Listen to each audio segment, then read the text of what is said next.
कल्पना गर्नुहोस् तपाईको शरीरभित्र एउटा यस्तो अङ्ग छ जुन अहिले नै बिस्तारै मरिरहेको हुन सक्छ तर तपाईलाई कुनै दुखाइ छैन कुनै ज्वरो छैन कुनै ठूलो लक्षण छैन तपाई सामान्य जीवन बिताइरहनु भएको हुन सक्छ तर भित्रभित्र तपाईको मृगौलाले काम गर्न छोडिरहेको हुन सक्छ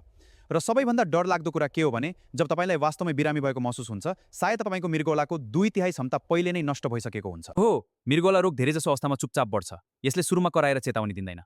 नेपालमा किन यति धेरै मानिस अन्तिम अवस्थामा पुगेपछि मात्रै मृगौला रोग थाहा पाउँछन् किनकि मृगौलाले धेरै समयसम्म बिना लक्षण काम गरिरहन्छ शरीरले बाहिरबाट सबै ठीक छ जस्तो देखाउँछ तर भित्रभित्र रगत सफा गर्ने प्रणाली बिस्तारै बिग्रिरहेको हुन्छ मृगौलाको काम के हो यसले तपाईको रगत सफा गर्छ शरीरको फोहोर पदार्थ पिसाब मार्फत बाहिर निकाल्छ पानीको मात्रा सन्तुलनमा राख्छ रक्तचाप नियन्त्रण गर्न मद्दत गर्छ र शरीरलाई स्वस्थ राख्न दिनरात काम गरिरहन्छ तर जब मृगौला बिग्रन सुरु गर्छ शरीरले केही समयसम्म त्यसलाई लुकाएर राख्न सक्छ त्यसैले धेरै मानिसलाई ढिलोसम्म केही थाहा हुँदैन अब ध्यान दिएर सुन्नुहोस् यी 5 संकेतलाई धेरै नेपालीहरूले सामान्य भनेर व्यवस्था गर्छन् पहिलो संकेत बिहान उठ्दा आँखा मुनि वा अनुहार सुन्निनु धेरैले यसलाई थकान वा निद्राको कमी ठान्छन् तर मृगौलाले शरीरको अतिरिक्त पानी बाहिर निकाल्न नसक्दा यस्तो हुन सक्छ दोस्रो संकेत राति बारम्बार पिसाब लाग्नु यदि तपाई रातभरि धेरै पटक उठेर पिसाब गर्न जानुहुन्छ भने त्यो मृगौलामा समस्या सुरु भएको संकेत हुन सक्छ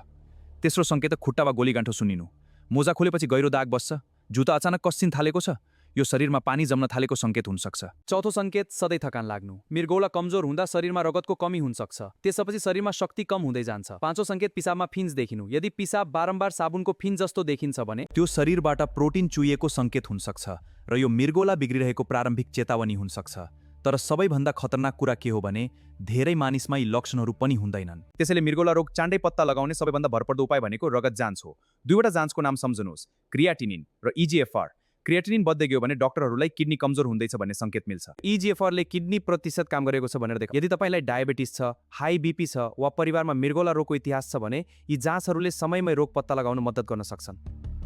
अब नेपालमा मानिसहरूले आफ्नै बानीले कसरी मृगौला बिगारिएका छन् पहिलो दुखाइ कम गर्ने औषधिको अत्यधिक प्रयोग टाउको दुख्यो औषधि शरीर दुख्यो औषधि ज्वरो आयो औषधि बारम्बार यस्ता औषधि खानाले मृगौलामा गम्भीर असर पर्न सक्छ दोस्रो पर्याप्त पानी नपिउनु धेरै मानिस दिनभर चिया पिउँछन् तर पानी निकै कम पिउँछन् यसले मृगौलामा निरन्तर दबाव बढाउन सक्छ तेस्रो धेरै नुनिलो खाना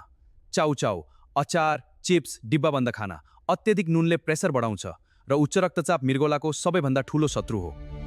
नमस्ते म डाक्टर प्रकाश यो भिडियो अन्त्यसम्म हेर्नुहोस् र यस्तै स्वास्थ्य सम्बन्धी उपयोगी जानकारीका लागि मलाई फलो गर्नुहोस् अब आजैदेखि के गर्ने पर्याप्त पानी पिउनुहोस् अनावश्यक औषधि सेवन नगर्नुहोस् र बीपी र डायबिटिज नियन्त्रणमा राख्नुहोस् नुन कम खानुहोस् र वर्षमा कम्तीमा एकपटक मृगौला जाँच गर्नुहोस् किनकि जब मृगौलाले पूर्ण रूपमा काम गर्न छोड्छ त्यसपछि जीवनभर डायलाइसिस गर्नुपर्ने अवस्था आउन सक्छ र धेरै मानिस त्यति बेला एउटै कुरा भन्छन् काश मैले पहिले नै जाँच गरेको भए यो भिडियो आफ्ना बुबा आमा परिवार र साथीहरूलाई पठाउनुहोस् किनकि मृगौला बिग्रिँदा शरीरले धेरै ढिलो मात्र चेतावनी दिन्छ